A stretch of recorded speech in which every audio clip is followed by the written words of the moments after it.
जिल्ह्याचे लक्ष लागून राहिलेली मविप्रची बहुचर्चित 111वी वार्षिक सर्वसाधारण सभा रविवारी 14 सप्टेंबरला कैलासवासी तुकारामची रौंदळ सभागृहामध्ये पार पडली।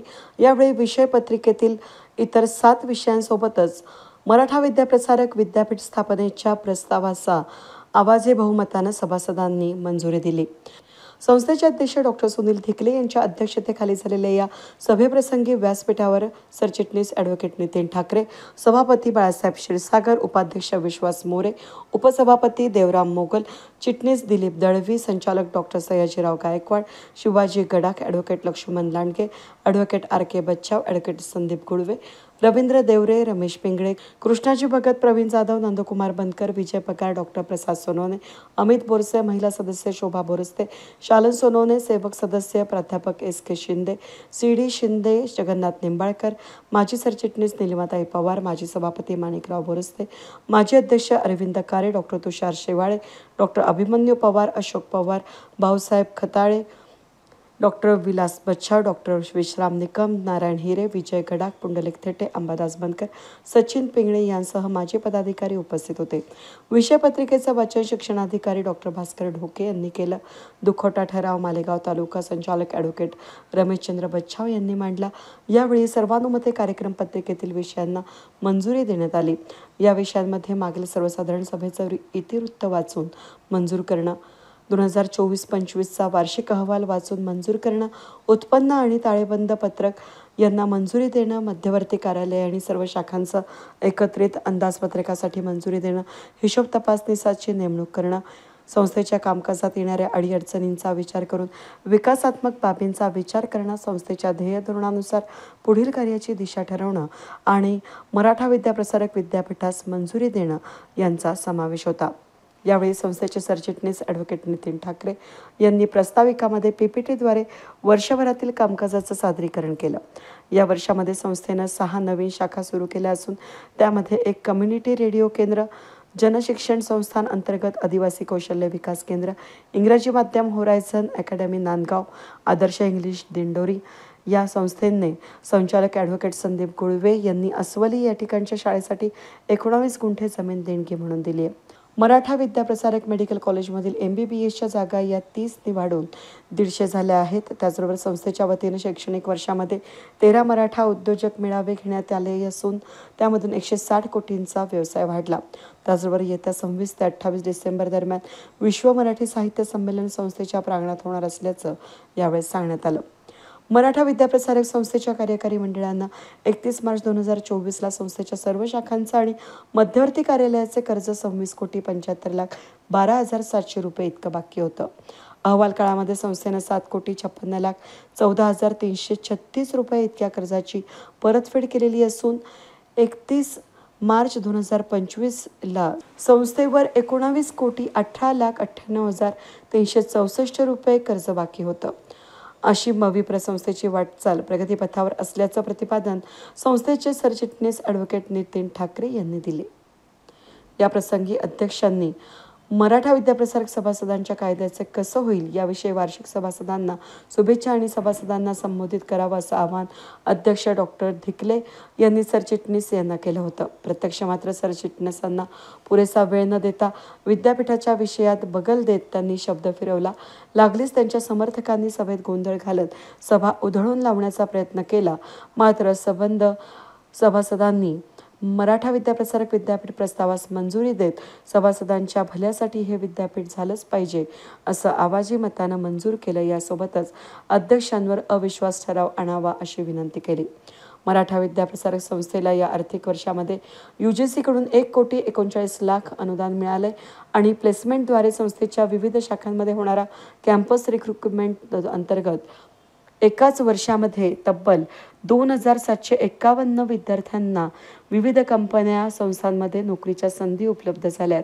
संस्था लवकरच मराठा विद्याप्रसारक अर्थसहाय्यित विद्यापीठ, होमिओपॅथी महाविद्यालय, फूड टेक्नॉलॉजी, आयुर्वेद महाविद्यालय, दंतवैद्यक महाविद्यालय हे करणार असल्याचं त्यांनी सांगितलं।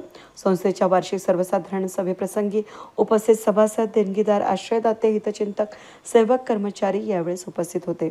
मराठा विद्याप्रसारक संस्थेची 111वी वार्षिक सर्वसाधारण सभा आज संपन्न झाली। या सभेमध्ये एकंदरीत 8 विषय ठेवलेले होते आणि आयत्या वेळेचा एक 9वा विषय होता। पहिले 7 विषय हे अतिशय खेळीमेळीच्या वातावरणामध्ये मंजूर झाले। सुरुवातीला मी जवळजवळ 1.5 तास संस्थेच्या संपूर्ण वर्षभराच्या कारभाराचा आढावा घेतला आणि त्यानंतर सभासदांनी हे पहिले 7 विषय मंजूर केले। 8वा विषय जेव्हा मी मांडण्यासाठी उभा राहिलो, कारण तो विषय होता मविप्र विद्यापीठ। हे विद्यापीठ म्हणजे काय संकल्पना आहे, याचे काय फायदे होतील आणि सभासदांच्या पाल्यांना आपल्याला कशा प्रकारे नोकरीच्या संधी उपलब्ध करून देता येतील, त्या विद्यापीठाच्या पैशामधून उत्पन्नातून संस्थेच्या ग्रामीण भागातल्या शाळांना आपल्याला कशी मदत करता येईल, हे सगळं प्रेझेंटेशन मी त्या ठिकाणी करणार होतो आणि याचे फायदे काय तोटे काय असू शकतात याची चर्चा त्या ठिकाणी होणार होती। आणि विरोधकांचा जो विरोध होता त्यांना सुद्धा आम्ही बोलू देणार होतो आणि त्याच्यामध्ये त्यांचे पण मतं ऐकून त्यांचं समाधान करणार होतो। परंतु सभेचे अध्यक्ष डिकले साहेब यांनी तो विषय आल्यानंतर त्यांचे जे काही जमलेले 5-50 लोक होते त्यांनी गोंधळ करून हा विषय नामंजूर अरे पण तो विषय पूर्ण मांडून नाही दिलं आणि त्याच्यामध्ये सर्व सभासदांचं मत न ऐकता त्यांनी लगेच राष्ट्रगीतालाही सुरुवात केली। हा अत्यंत चुकीचा प्रघात त्यांनी या ठिकाणी पाडलेला आहे। खऱ्या अर्थाने एका मोठ्या संस्थेच्या सर्वसाधारण सभेचं अध्यक्षपद भूषवताना अतिशय जबाबदारीने वागायला पाहिजे, परंतु ते अतिशय बेजबाबदार वागले असं मी म्हणेन आणि सर्व सभासदांचा त्यांनी अपमान केलेला आहे। या मराठा विद्याप्रसार संस्थेची 111वी वार्षिक सर्वसाधारण सभा आज संपन्न झाली। या सभेमध्ये एकंदरीत 8 विषय ठेवलेले होते आणि आयत्या वेळेचा एक 9वा विषय होता। पहिले 7 विषय हे अतिशय खेळीमेळीच्या वातावरणामध्ये मंजूर झाले। सुरुवातीला मी जवळजवळ 1.5 तास संस्थेच्या संपूर्ण वर्षभराच्या कारभाराचा आढावा घेतला आणि त्यानंतर सभासदांनी हे पहिले 7 विषय मंजूर केले। 8वा विषय जेव्हा मी मांडण्यासाठी उभा राहिलो, कारण तो विषय होता मविप्र विद्यापीठ। हे विद्यापीठ म्हणजे काय संकल्पना आहे, याचे काय फायदे होतील आणि सभासदांच्या पाल्यांना आपल्याला कशा प्रकारे नोकरीच्या संधी उपलब्ध करून देता येतील, त्या विद्यापीठाच्या पैशामधून उत्पन्नातून संस्थेच्या ग्रामीण भागातल्या शाळांना आपल्याला कशी मदत करता येईल, हे सगळं प्रेझेंटेशन मी त्या ठिकाणी करणार होतो आणि याचे फायदे काय तोटे काय असू शकतात याची चर्चा त्या ठिकाणी होणार होती। आणि विरोधकांचा जो विरोध होता त्यांना सुद्धा आम्ही बोलू देणार होतो आणि त्याच्यामध्ये त्यांचे पण मतं ऐकून त्यांचं समाधान करणार होतो।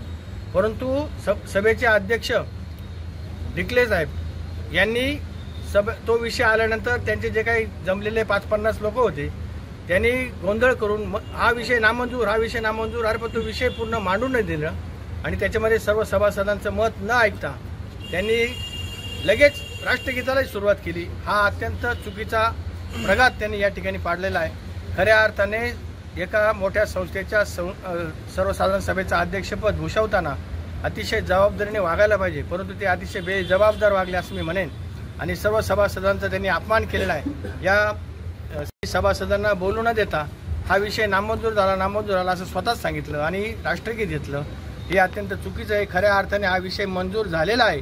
त्यानंतर सुद्धा बाहेर जी सभा झाली त्या ठिकाणी तुम्ही या सगळ्यांचं ऐकू शकतात। यानंतर सुद्धा बाहेर जी सभा झाली त्या सभेला सुद्धा 500-600 लोक हजर होते, त्यांनी सुद्धा हे सगळं ऐकलं आणि त्याच्यामध्ये मी माझे मतं मांडले, ते लोकांनी शांतपणे ऐकलेले आहे आणि या विद्यापीठाचे काय फायदे आहेत ते आम्ही त्या ठिकाणी सांगितलेले आहे। या उपर मी त्यांना हेही सांगितलं की जरी हा विषय या ठिकाणी सर्व बहुमताने मंजूर झाला असला तरीसुद्धा याच्यामध्ये आम्ही सर्व सभासदांना पुन्हा विश्वासात घेण्याचाही प्रयत्न करू। तालुका स्तरावरती जाऊन परत एकदा सगळा हा विषय सर्व सभासदांना समजून सांगू। त्याचबरोबर मी असंही सांगितलं की या विषयामधले जे तज्ज्ञ आहेत त्यांचं आपण एक कायदेशीर मतं घेऊ की जेणेकरून सभासदांमध्ये जो भ्रम निर्माण केला गेला की हे विद्यापीठ हे खाजगी होईल, हे संस्थेच्या मालकीचं राहणार नाही, सभासदांना मतदानाचा अधिकार राहणार नाही, हा जो काय अपप्रचार केला जातोय तो चुकीचा आहे। याच्याबाबत एक समिती नेमून आम्ही ते त्या ठिकाणी कायदेशीर मतं घेणार आहोत आणि ते घेतल्यानंतर आदरणीय शरदचंद्र पवार साहेबांनाही आम्ही भेटणार आहोत, त्यांच्या कानावर हा विषय सांगणार आहोत आणि सगळ्यांच्या संमतीने हा विषय मंजूर झाल्यानंतरच आम्ही अर्ज करणार आहोत। आम्हाला कुठलीही घाई नाही। आज हा विषय ऑलरेडी मंजूर झालेला आहे। वेद न्यूजसाठी प्रतिनिधी चंदन खरे, नाशिक।